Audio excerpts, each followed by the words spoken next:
Big பாஸ்ல இருந்து கமலஹாசன் விலகினதுல இருந்தே நெக்ஸ்ட் அவருடைய பிளேஸ்க்கு யார் வர போறாங்க அப்படிங்கிற ஒரு கொஸ்டின் தான் இருந்துகிட்டே இருந்துச்சு. இந்த நிலையில நிறைய பேரோட பேர் அடிபட்டுச்சு. பார்த்திபன், நயன்தாரா, சூர்யா, விஜய் சேதுபதி இவங்கள யாராவதா தான் இருக்கும் அப்படின்னு பேசப்பட்டுட்டு வந்துச்சு. ஆனா இப்ப விஜய் சேதுபதி தான் இதை தொகுத்து வழங்க போறாரு அப்படின்னு சொல்லப்படுது. ஏன்னா இப்ப ப்ரோமோ ஷூட் பாண்டிச்சேரியில வச்சு நடந்திருக்கு. அந்த இடத்துல விஜய் சேதுபதியும் இருந்திருக்காரு.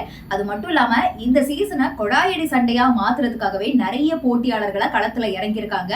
அதுவும் முக்கியமா டிடிஎஃப் வாசன், ஜோயா, புகழ் 3 பேரையும் ஒரே வீட்டுல அடைச்சு வைக்க போறாங்க.